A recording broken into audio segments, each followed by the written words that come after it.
नमस्कार, मैं मोहनलाल जायसवाल। आज आप लोगों के सामने टेंस के बारे में पढ़ाएंगे कि टेंस होता क्या है। तो सबसे पहले हम देखेंगे टेंस। टेंस मीन्स होता है काल, और टेंस का डेफिनेशन क्या होता है जो आपके सामने दे रखा है। Tense is used to express the time of an action. Tense वह है जो किसी कार्य के समय को बताता हूँ, उसे हम टेंस कहते हैं। इसके बाद नंबर आता है कि टेंस कितने प्रकार के होते हैं। तो टेंस आपके 3 प्रकार के होते हैं जो यहाँ पे दे रखा है। There are 3 types of tense. पहला होता है आपका प्रेजेंट टेंस, जिसे हिंदी में कहते हैं वर्तमान काल। दूसरा होता है पास्ट टेंस, जिसे हिंदी में कहते हैं भूतकाल। तीसरे नंबर पे आता है फ्यूचर टेंस, जिसे भविष्य काल कहा जाता है। तो इतना आपको जानने में कोई दिक्कत है नहीं। अगर आपसे कोई पूछे कि टेंस होता क्या है तो आप बोल देना tense is used to express the time of an action. इसके बाद अगर वह आपसे पूछे कोई कि कितने इसके टाइप्स होते हैं तो बोल देना 3 होते हैं। पहला होता है प्रेजेंट टेंस, दूसरा होता है पास्ट टेंस और तीसरा होता है फ्यूचर टेंस। इसके बाद हम लोग बारी बारी से एक एक टेंस के बारे में पढ़ेंगे। तो सबसे पहले हम लोग पढ़ेंगे प्रेजेंट टेंस। तो चलिए आज हम लोग सबसे पहले प्रेजेंट टेंस पढ़ते हैं।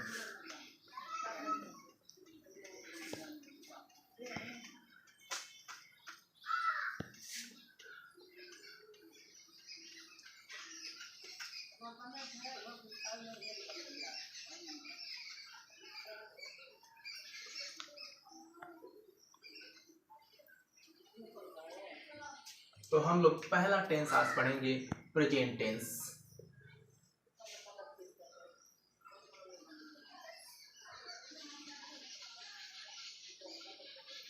प्रेजेंट टेंस का भी एक अपना परिभाषा होता है। देखिए प्रेजेंट टेंस होता क्या है। Present tense is used to express an action that is happening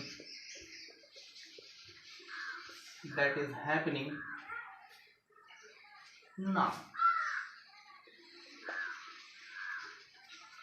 तो प्रेजेंट टेंस वह होता है जो कार्य वर्तमान समय में, जो कार्य तत्काल के समय में हो, उसे हम प्रेजेंट टेंस कहते हैं।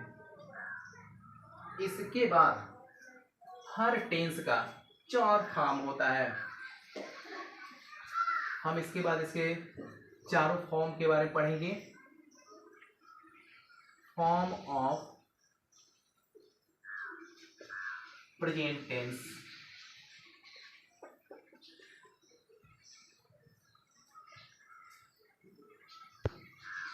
तो इसके देखिए 4 फॉर्म्स होते हैं। There are 4 forms of present tense.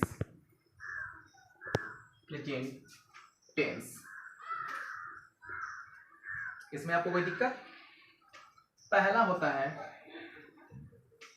Present indefinite tense. Present indefinite tense, और इस टेंस को सिंपल टेंस भी कहते हैं, सिंपल प्रेजेंट टेंस भी कहते हैं, या इसे प्रेजेंट इंडेफिनिट टेंस भी कहते हैं। दूसरा है present continuous tense.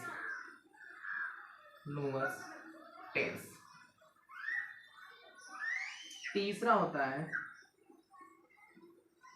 Present perfect tense.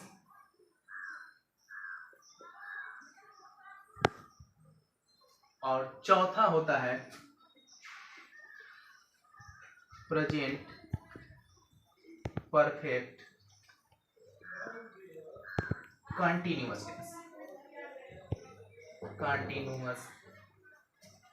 Tense.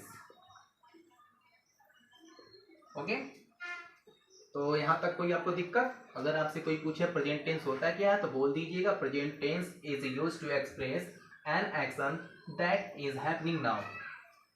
उसके बाद आपसे लोग पूछेंगे इसके कितने फॉर्म्स होते हैं, तो बोल दीजिएगा 4 फॉर्म होते हैं। पहला होता है प्रेजेंट इंडेफिनिट टेंस, दूसरा होता है प्रेजेंट कंटिन्यूअस टेंस, तीसरा होता है प्रेजेंट परफेक्ट टेंस और चौथा होता है प्रेजेंट परफेक्ट कंटिन्यूअस टेंस। इतना करने के बाद हम लोग एक एक फॉर्म के बारे में पढ़ेंगे। तो आज हम लोग सबसे पहले पढ़ेंगे पहला फॉर्म जो है प्रेजेंट इंडेफिनिट टेंस। तो चलिए देखते हैं प्रेजेंट कंटिन्यूअस टेंस होता क्या है, सॉरी प्रेजेंट इंडेफिनिट टेंस होता क्या है।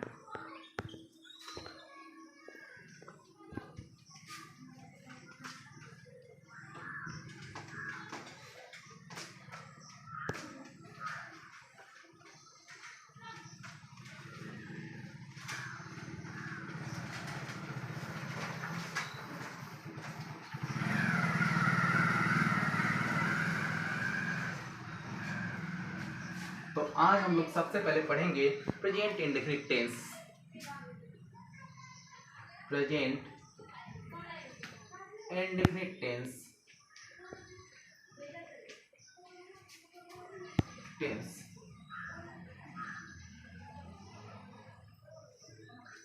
देखिए हर टेंस का अपना अपना पहचान होता है। जब तक आप इसका पहचान नहीं जानेंगे तब तक आप कोई भी ट्रांसलेट नहीं कर पाएंगे। तो आज हम लोग सबसे पहले पहचानेंगे कि प्रेजेंट इंडेफिनिट टेंस होता क्या है, इसका पहचान क्या होता है। तो देखिए इसका क्या पहचान है।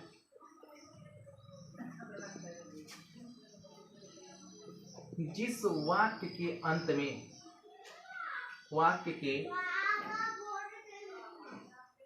में ता है, ती है, ते है इत्यादि शब्द आए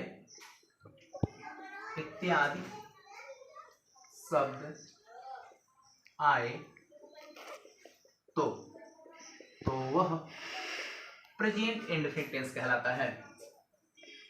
प्रेजेंट इंडेफिनिट टेंस कहलाता है।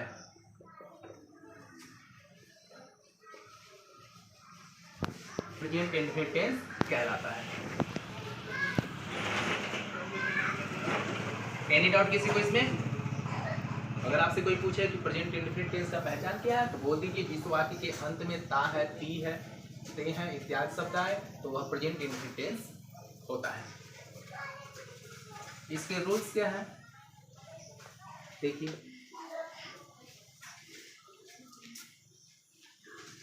इस टेंस का ऑफर्मेटिव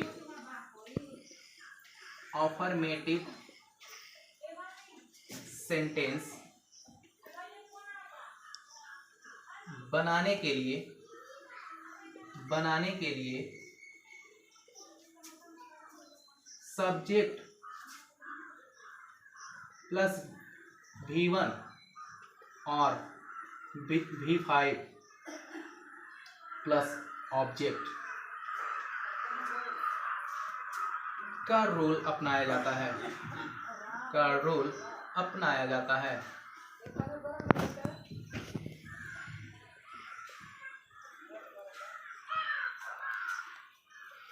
सेकंड रूल, यदि इस टेंस का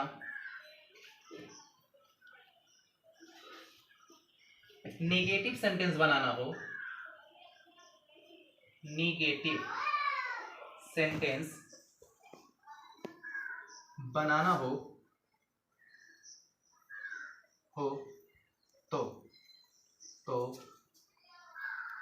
तो इसमें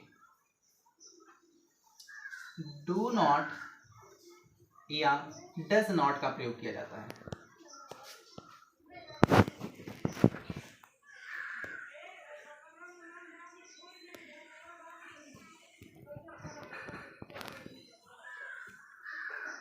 एनी डाउट किसी को इसमें? अगर आपको अफर्मेटिव सेंटेंस बनाना हो तो आप सबसे पहले सब्जेक्ट लिखेंगे, उसके बाद V1 लिखेंगे या V5 लिखेंगे। V1 का मतलब वर्ब का फर्स्ट फॉर्म। अगर आपका सब्जेक्ट प्लूरल है तो वर्ब का फर्स्ट फॉर्म, अगर आपका सब्जेक्ट सिंगुलर है तो वर्ब का फिफ्थ फॉर्म, यानी वर्ब में आपको यस और यस लगाना पड़ेगा। उसके बाद ऑब्जेक्ट, फिर अदर वर्ड लिख के फुल स्टॉप लगा दीजिएगा। दूसरे नंबर पे आता है कि अगर आप इस टेंस का नेगेटिव सेंटेंस बनाते हैं तो इसमें डू नॉट या डज नॉट का प्रयोग करना पड़ता है,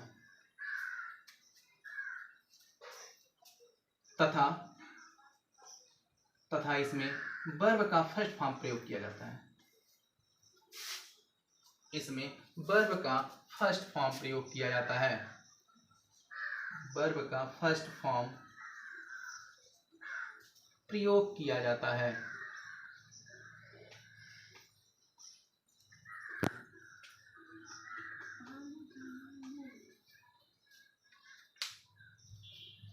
अगला रूल,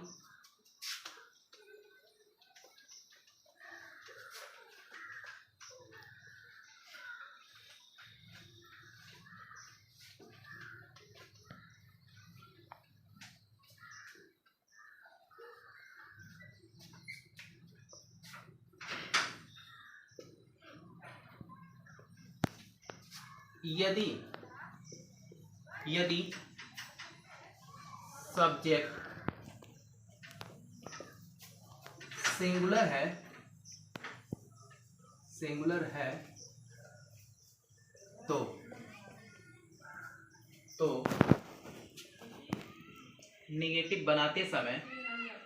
नेगेटिव सेंटेंस बनाते समय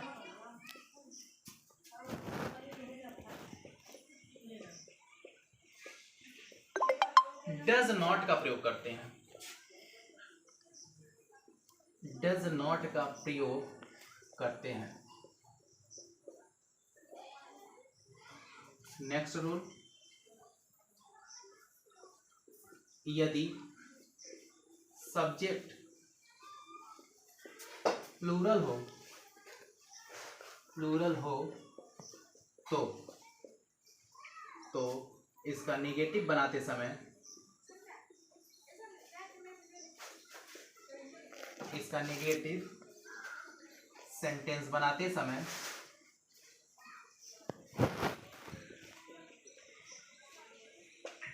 डू नॉट का प्रयोग करते हैं। डू नॉट का प्रयोग करते हैं। प्रेजेंट इंडेफिनिट का यही बेसिस रूल है। अगर इतना आपको पता है तो आप इस टेंस को बड़े आराम से सॉल्व कर सकते हैं। अब हम यहाँ स्ट्रक्चर बाय हर टेंस को पढ़ेंगे। तो सबसे पहले हम लोग पढ़ेंगे अफर्मेटिव सेंटेंस।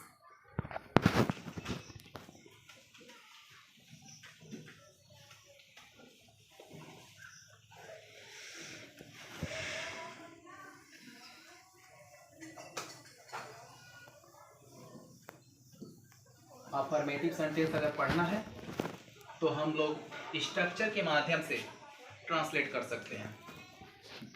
देखिए, पहला सेंटेंस हम लोग पढ़ेंगे अफर्मेटिव।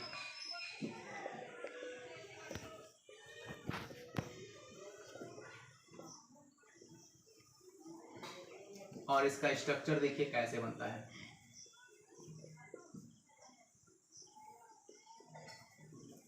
सबसे पहले सब्जेक्ट लिखेंगे, उसके बाद वर्ब का फर्स्ट फॉर्म या वर्ब का फिफ्थ फॉर्म, फिर इसके बाद ऑब्जेक्ट। अगर सेंटेंस में अदर वर्ड है तो अदर वर्ड डाल देंगे, नहीं तो लास्ट में फुल स्टॉप लगा देंगे। ये आपका हो गया अफर्मेटिव सेंटेंस का स्ट्रक्चर। एग्जाम्पल देखिए, बिल्कुल इसी के अनुसार होगा। विराट क्रिकेट खेलता है।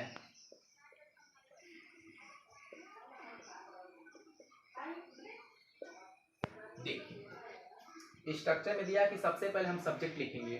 तो इस वाक्य में सब्जेक्ट कौन है? विराट। तो हम सबसे पहले विराट लिखेंगे, उसके बाद वर्ब का फर्स्ट फॉर्म या वर्ब का फिफ्थ फॉर्म। तो मैंने आपको रूल में लिखवा दिया है कि अगर आपका सब्जेक्ट सिंगुलर है तो वर्ब का फिफ्थ फॉर्म, अगर आपका सब्जेक्ट प्लूरल है तो वर्ब का फर्स्ट फॉर्म।